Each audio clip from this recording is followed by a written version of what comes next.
Hey y'all, welcome back to my channel. It's your girl Ashley, and today's video is going to be all about how to start journaling. If you guys didn't see my last video where I talked about how to practice self-care and what self-care is, I will link that in the cards for you above. But in that video I talked about the fact that journaling is a part of my self-care, and that I really recommend it for everyone because it's the best way to really take care of your emotional health, which is one of the pillars in self-care health, right? Overall self-care. So again, this video is just going to kind of give you guys 5 tips on how to start journaling, and just kind of make it quick and easy for you guys to get started. So if you are interested in seeing this video, stay tuned.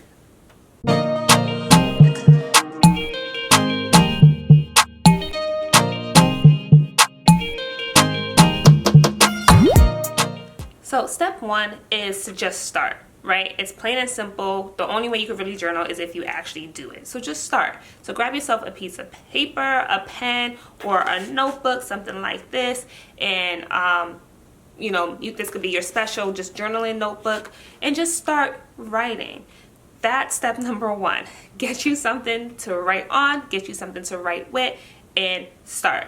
I prefer to have, like I said, like a special book that's just for journaling. I have a pen that I use just for journaling, and for me, it just creates this whole experience of, this is just, that's what that's for, right? I have a journal that I use for nighttime. I have a journal that I use for manifestation. I have a journal that I use for gratitude. So you don't have to have as many as I have, but the point is to just have something that you do use to do your journaling in, and to go ahead and just get a pen, get that thing, and start. Now, I know that it can be hard to journal. A lot of people don't know what to write, how to start, what to include, what not to include, and some people just really tend to overthink the process. So for you people there who overthink things, my recommendation would be to use prompts. So there's journals like this one here, the gratitude journal, which is 5 minutes a day to develop gratitude, mindfulness, and productivity. This journal is one I recommend for all my newbies.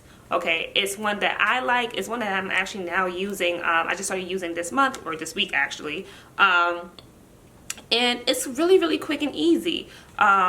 It just has, like, in the beginning you have a part where it just talks about things you want to, like, goals, thoughts, plans for the next 90 days. And then it has a gratitude habit chart here, which I think is really interesting. So that right there just shows you, you're able to fill in each day, what you've accomplished. So it says, make gratitude your new habit. As you practice your new habit each day, celebrate your progress and check off each day of your efforts. So I haven't actually been checking this part off, so I actually am going to do that today. I did just start using this 2 days ago. So, but it's one I've been familiar with. I just haven't used it because I prefer to just write my things out. But again, I said I want to try something different, and this one actually is really, really great, and I've recommended it to clients of mine over the years all the time. So the next part of it says, today I am grateful for. So this is the morning component, right? You start with what you're grateful for, right? Because you want to start the day feeling good, feeling grateful. All right, how will I make today awesome? That makes you think about, okay, well, what are some things I can do today that will make today a good day? And then positive affirmations. I recommend I am statements, I am kind, I am loved, things like that. Or I love myself, I love my body, money flows to me freely. Like, things like that are also great things that you can put in as positive affirmations. And again, I love this because it literally takes 5 minutes. I know it says 5 minutes in a day. To me, it's more like 5 minutes in the morning, 5 minutes at night. The first part I definitely say I recommend for the morning because that just gets you started on a good foot, starting feeling positive and grateful. And then there's always little quotes too that's in between, which can also help, right? So this quote here says, give every day the chance to become the most beautiful day of your life, by Mark Twain. Like, how beautiful and how encouraging is that quote? And then the second part of it is what I would say is your nighttime journaling. So it's today's amazing moments. How could I have made this day even better? Goals and plans for tomorrow. So these 3 prompts are really great for you reflecting, right? Reflection wise. So you get to reflect on what went well in the day, right? And I want to emphasize on what went well. You don't want to reflect and stay stuck on the negative. Now, I will say it is still good to reflect on what didn't go well, but you always want to end on a positive note, all right? So this journal is all about curating positivity. So you just reflect on today's amazing moments. Then you can also reflect on, okay, like how could I have made this day even better? And that technically is the component of reflecting on what didn't go well in the day. So, but it's, again, it's not staying stuck on just what went wrong. It's how could I have made it better? It's still curating positivity and encouragement. And then the last part of goals and plans for tomorrow is helping you think about the future, look forward to the future and things you want to accomplish in the future. And then lastly, it has the I am feeling part. And it's just a smiley face, a neutral face, and a sad face. Again, it's just good for you to check in on your emotions and actually put words to the emotions, or in this case, a face with the emotion. So I think this really is a great journal for newbies. It doesn't take long. It gives you questions to answer, so you don't really have to do much thinking. And it's literally the same thing for every day. And I think it's about 90 days worth of these questions. So I definitely recommend this one for people who just want to get started and don't really know where to start. All right. Another option for prompts is Pinterest. Pinterest has, I would say like hundreds or thousands of free journal prompts that I use personally and I recommend all the time to my clients. Okay, so I will insert a little screenshot for you guys right here of what some of these prompts look like. But you can specifically type in something that you want to either discuss or work on. So it could be journal prompts for improving depression or feeling less depressed. This is what comes up.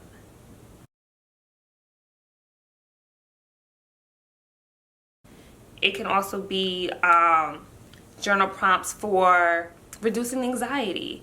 This is what comes up. So again, there's always going to be options here. You could just type in just journal prompts for people who are new to journaling, right? You can really type in anything. Find journal prompts. It's like hundreds of prompts that are sometimes in each one of these posts, and you could just choose the ones that you want to do or go in order. So again, this is a really great option for people who are new to journaling and just really don't know where to start or what to write about. The third tip I have for journaling is just doing a brain dump. I recommend this for people who struggle with like ruminating thoughts or just can't seem to quiet their mind, or when they get down and get ready for bed and lay down in bed, just a million and one thoughts come to mind, and it's hard for them to sleep. So this is one that I recommend for those people. And this is what I call a brain dump. So you get in bed, make this part of your nighttime routine, you do all your other nighttime stuff, then you get in bed and you grab your book, you grab your pen, and you just blah it out on paper essentially, right? So in better terms, that means you just write down whatever is in your head.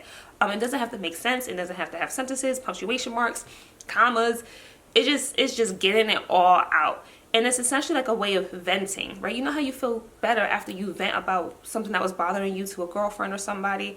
It's a form of venting, but just with yourself, right?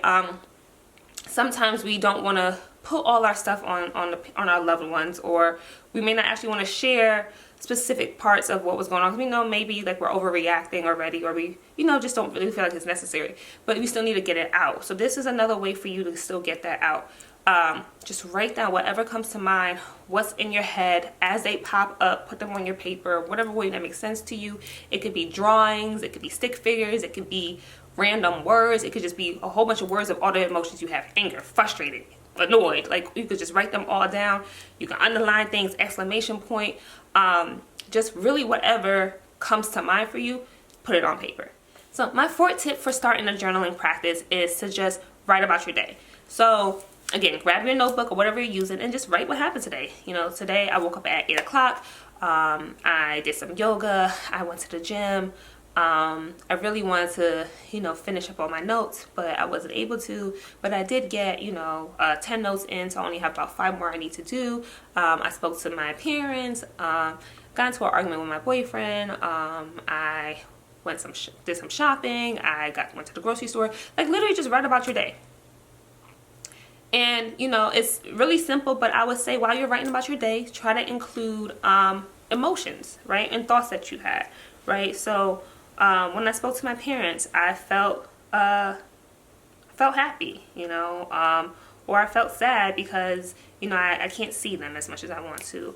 Or when I got into the argument with my boyfriend, I felt really frustrated because I felt like he wasn't hearing me. So, you know, write about your day, but also include the thoughts that you have and the emotions that you have, so that you really doing more exploratory work, and you're also becoming more in tune with your actual emotions and naming the emotions. This is just something that I would say would just level it up for you as a therapist. Just also paying attention to the emotions that you have experienced and what kind of triggered them for you. And the fifth and final tip I have for you guys, you know what, hold on. Before we do that, I need you guys to hit that like button and go ahead and subscribe. I'll wait. Because I need you guys to let me know that you like these videos and you want more of these videos, so that I can continue pumping them out for you guys and help you out. Also, while you're at it, go ahead and leave a comment down below for me and let me know which one of these tips so far have been your favorite. Are these tips that you guys already heard of, or are these things new to you? Do you already have a good journaling practice? Let me know something. All right, I just need to know what's going on out there, what you're struggling with, what you already got going on, what you're already doing good at. You know, just something. All right, back to it. So the fifth and final tip I have for you guys who are out here trying to start a journaling practice is to just make it a part of your routine. Make it something that you know that you're going to do every day, or 3 times a week, or whatever, you know, number works for you, right? So for me, I have the habit of journaling in the morning. Sometimes I journal at night, but it's not always every day. But I make it a habit that I'm going to at least journal once a day, and I choose a time that makes sense for me. And that would be my recommendation, would be to start with one time. So start with either AM or start with PM, for whatever makes sense to your schedule. And also pair it with something else that you're doing, so that it fits into your routine, and you know that when you do this one thing, you're doing this as well, right? So for me, I pair my morning journaling with either a glass of just warm water, or like lemon water, or warm water with apple cider vinegar. Like those are the things I tend to drink in the morning. So I pair that with it. So while I'm sitting sipping my hot beverage, I am also journaling. So I know that when I make my tea or my hot beverage, I'm also getting my book while my water's warming up, and then I'm cozying up on the couch with these things, and I'm doing my journaling. So that would be my fifth tip. And just, you know, another way to make that happen is to put reminders, right? So especially if you're new to trying to figure this out and you may forget, put a reminder in your phone so that you see it at the time that you're supposed to do it, and you go ahead and do it because you had that reminder. So yeah, that's all I really have for this video. These are my 5 tips to starting a healthy journaling practice, and making it less painful, and, you know, something that could really be beneficial to you. Yeah, so that's it. That's all I have for this video. That is my 5 tips to starting a healthy journaling practice. Again, don't forget to like and subscribe. I hope you guys already did it before, because we did pause for you to do it.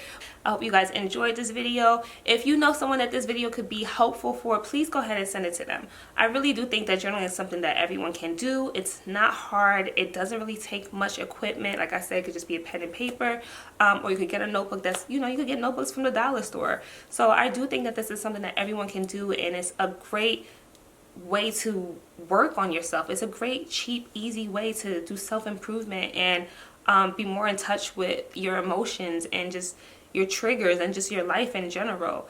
So yeah, that's it for this video. Hope you guys enjoyed. I'll see you in the next one. Bye.